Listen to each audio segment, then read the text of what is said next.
जी, बिस्मिल्लाहिर्रहमानिर्रहीम। जी, मैं डॉक्टर सैयद तनवीरुल हसन। आज जो इस केस पे आए हैं, फार्मर की हमें कॉल आई थी आज सुबह ही ना, कि रात मैंने जानवर को सही तरीके से बांधा था, तो अब वो ना उठ नहीं रहा, तो आके ये चेक कर लें। अब इसको हमने आके देखा है, तो हमने ना इसका जो है वो सेंसेशन इसमें मालूम की है। तो उसमें हमने इसको ना थोड़ा-सा जो नीडल है वो प्रिक की है। उसमें ये जो है ना थोड़ा-सा जर्क करंट जिसको कहते हैं वो फ़ील कर रही है, ये देखें, ये फ़ील कर रही है। अब इसकी दूसरी उसने साइन ये बताया था कि खा पी रही है लेकिन ज़ोर लगाती है, उठ नहीं रही। तो उसको हमने आके इसको चेक किया, ये देखें। अब ये थोड़ा-सा प्रिक करने से, नीडल को प्रिक करने से ये कोशिश करती है उठने के लिए ना। तो अचानक हुआ है ये, इसको बच्चा दिए हुए भी तकरीबन हो गए हैं 3 महीने। तो अब इसको हम कैल्शियम की डेफ़िशिएंसी भी नहीं कह रहे। जब हमने आके इसका टेम्परेचर नोट किया तो वो टेम्परेचर इसका था 101। तो हम इसको अब फ्लूइड थेरेपी कर रहे हैं। फ्लूइड थेरेपी में ये एक मल्टीविटामिन ड्रिप आती है, मल्टीमाइनो वी के नाम से। तो अब जब टेम्परेचर नॉर्मल था तो बेसिकली ये मेटाबॉलिक डिसऑर्डर है। तो इसको हम अब ये जो है मल्टीमाइनो वी जो है, ये 500 ml की ड्रिप आ रही है मार्केट में, ये हम इसको अब आईवी लगा रहे हैं। क्योंकि बेसिकली ये कैल्शियम की डेफिशिएंसी नहीं थी ना, तो अभी टेम्परेचर भी बिल्कुल नॉर्मल था। अच्छा, तो अब ये बेसिकली है मेटाबॉलिक डिसऑर्डर ना। तो हाइपोकैल्सीमिया, और इसमें फ़र्क ये है कि जिस तरह हम इसको अब प्रिक कर रहे थे, थोड़ी देर पहले नीडल प्रिक की है तो उसमें ये जर्क फ़ील कर रही है। जबकि इसमें हाइपोकैल्सीमिया में, कैल्शियम की डेफिशिएंसी में वो नहीं फ़ील करती। जिसको हम ऐसे मतलब कि प्रिक करते रहते तो वो फिर भी उसने जो है जर्क फ़ील नहीं करना था। अब इसकी जो है हम ये फ्लूइड थेरेपी कर रहे हैं। इसके साथ हम इसको मल्टीविटामिन में एमिविकाम, ये देखें, एमिविकाम इसमें मिक्स कर रहे हैं। इसके बाद इसको फ़ास्फान देंगे।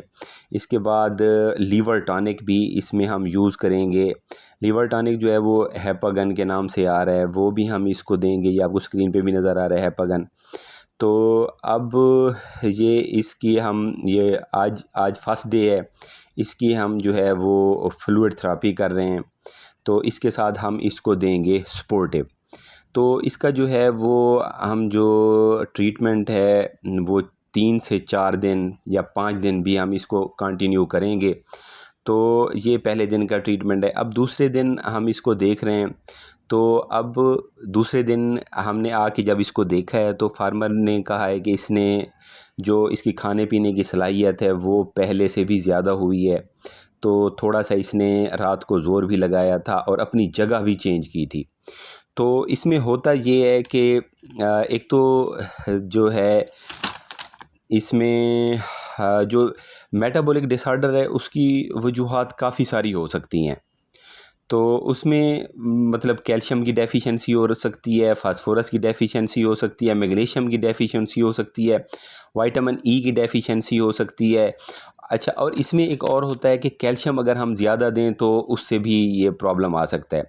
अब जो दूसरे दिन हमने इसका ट्रीटमेंट किया है, ये 25% डेक्सट्रोज़ है, उसमें अब हम फास्फोरस का जो इंजेक्शन है वो मिक्स कर रहे हैं फ़ास्फान के नाम से। तो ये अब जो है हमने इसको डेक्सट्रोज़ अब दिया है 2000 ml, 2 ड्रिपें इसकी हमने इसको दी हैं। उसमें हमने वही सेलिवेट भी इस्तेमाल कराया है हमने इसमें। विटामिन ई और सेलेनियम का कम्बिनेशन है, सेलिवेट जो आपको नज़र आ रहा है, सेलिवेट इस्तेमाल कराया है। तो अब ये सेकंड डे की जो हमने ट्रीटमेंट की है, मल्टीविटामिन भी उसमें हमने यूज़ कर दिया था ना, और डेक्सट्रोज़ हमने इसको दूसरे दिन भी हमने लगा दिया था। अच्छा, तो अब हम तीसरे दिन, अब ये देखें, तीसरे दिन हमने इसमें अब जब टेम्परेचर नोट किया तो टेम्परेचर इसमें था 98। तो इसमें हमने फिर 2 ड्रिपें जो हैं वो हमने 25% डेक्सट्रोज़ की लगाई हैं, और 25% डेक्सट्रोज़ के साथ अब हम इसमें एक calcium source, calcium magnesium phosphorus बुलजावेट के नाम से एक मार्केट में ड्रिप आ रही है, वो हम अब इसमें जो है आईवी उसमें डेक्सट्रोज़ में हम उसको मिक्स करके दे रहे हैं। इसके साथ हमने हेपागन भी लगाया है, फास्फान भी लगाया है। तो ये था। अब इसमें ये है एक, अगर ये कौन सा जानवर अब उठता नहीं है, इसकी अब हमें उम्मीद है इंशाल्लाह ये 5 से 6 दिनों की ट्रीटमेंट के बाद ये उठ जाएगी। अब इसको एक मतलब कि थोड़ा सा सपोर्ट दे के हम उठवाते भी हैं और उससे थोड़ी सी एक्सरसाइज भी करवाते हैं। जी, अब ये देखें, अब 3 दिन की ट्रीटमेंट के बाद हमने चौथे दिन भी वही जो ट्रीटमेंट है वो यूज़ की है। अब चौथे दिन की ट्रीटमेंट यूज़ करने के बाद हमने इसको अब उठाया है, तो अब ये आराम से खा भी रही है और खड़ी भी हो गई है ना, अपने अपने सहारे ना। तो ये जो है ये मेटाबॉलिक डिज़ीज़, जिस तरह मैंने आपको बताया था मेटाबॉलिक डिज़ीज़ थी।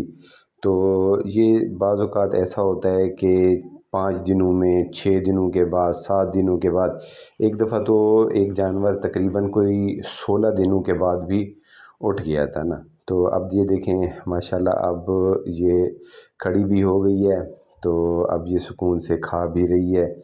तो ये कन्फर्म, अगर खुदा न खास्ता इसको जो हिप जॉइंट है वो डिसलोकेट हो जाता या वो रैबिट के स्टाइल में बैठ जाती, तो फिर इसका ठीक होना जो है वो बहुत मुश्किल था।